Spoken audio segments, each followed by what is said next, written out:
Hello मेरे shining stars. आज हम कर रहे हैं सचित्र हिंदी व्याकरण कक्षा 6 बाय अमित पब्लिकेशन एडुराइज सीरीज। तो प्यारे बच्चों, आज हम करेंगे अध्याय 8 श्रुति सम भिन्नार्थक शब्द। बच्चों, श्रुति सम अर्थात सुनने में समान और भिन्नार्थक अर्थात भिन्न अलग अर्थ रखने वाले, अतः ऐसे शब्द जो सुनने में तो समान लगते हैं परंतु उनके अर्थ भिन्न होते हैं, श्रुति सम भिन्नार्थक शब्द कहलाते हैं।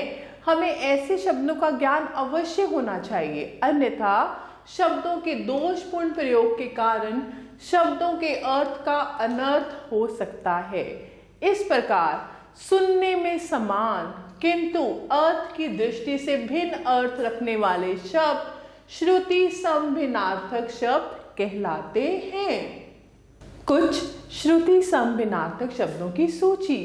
पहला है द्रव यानी कोई तरल पदार्थ, द्रव्य धन, प्रणय प्रेम, परिणय विवाह, ग्रह खगोलीय पिंड, गृह घर, सदेह शरीर के साथ और संदेह शक, बलि बलिदान या फिर भेंट और बलि ताकतवर, कंकाल हड्डियों का ढांचा और कंगाल गरीब, गुर उपाय का सूत्र, गुरु शिक्षक, निर्माण कुछ बनाना, निर्वाण मोक्ष, वसन यानी कपड़ा, व्यसन यानी बुरी आदत, कल आज से अगला या पिछला दिन, काल समय या मृत्यु, उधार किसी से ऋण लेना और उद्धार हित या कल्याण, प्रहार यानी चोट, परिहार त्याग, अपेक्षा किसी से उम्मीद करना या तुलना में, उपेक्षा लापरवाही ध्यान न देना,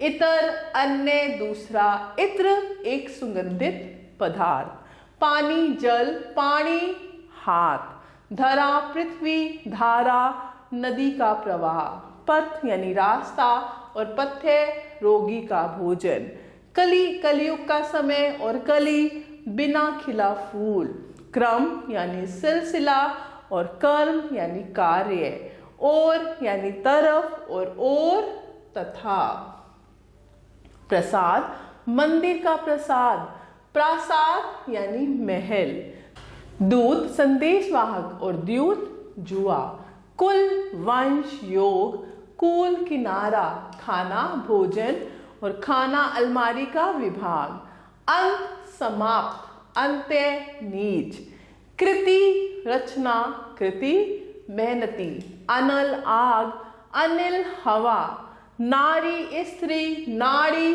शरीर की नस, प्रकार तरह, प्राकार किला या फिर चार दीवारी, सूर सूरदास शूरवीर, अंतर हृदय असमानता, अंदर भीतर, दिन दिवस दीन गरीब, अणु पीछे अणु कन, चिर पुराना, चीर वस्त्र, अचार खाने वाला अचार, आचार व्यवहार, लक्ष्य उद्देश्य और लक्ष्य लाभ, अशक्त शक्तिहीन या कमजोर, आसक्त मोहित हुआ, प्रमाण सबूत, परिमाण मात्रा, समान एक जैसा, सम्मान आदर, नीड़ घोंसला और नीर जल।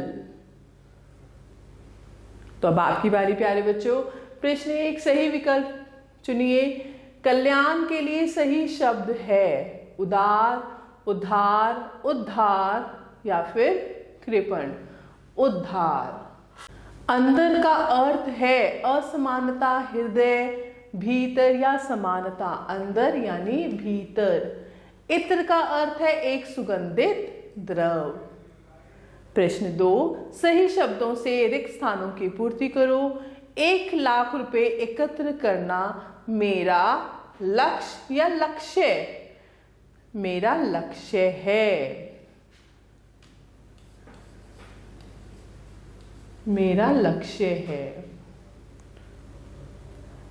वे पदार्थ हैं जो तरल होते हैं, द्रव या द्रव्य, द्रव, द्रव वे पदार्थ हैं जो तरल होते हैं। कुल्हाड़ी के एक ही डैश से पेड़ कटकर नीचे गिर गया। परिहार या प्रहार? प्रहार। यमुना के डैश पर कदम का वृक्ष था। कूल या कुल? कूल। किनारा। मंदिर जाना तो मेरे लिए डैश लाना ना भूलना। प्रासाद या प्रसाद? प्रसाद। तो प्यारे बच्चों, मैं आशा करती हूँ आपको ये समझ आया होगा। ऐसे प्रश्न 3 है। निम्नलिखित शब्द युग्मों के अंतर को वाक्य बनाकर स्पष्ट करो। अनल का अर्थ है आग और अनिल का अर्थ है हवा। तो अनल आग और अनिल हवा। अनल आग का आप कोई वाक्य बनाइए। अनल से बचना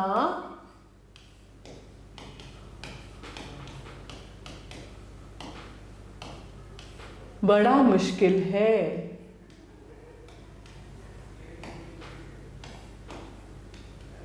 और अनिल हवा, आज अनिल बड़ी सुहावनी है। ऐसे अन्न यानी अनाज और अन्य दूसरा। अन्न का अपमान नहीं करना चाहिए। अन्न का अपमान नहीं करना चाहिए। और अन्य दूसरा, कोई अन्य व्यक्ति बाहर खड़ा है।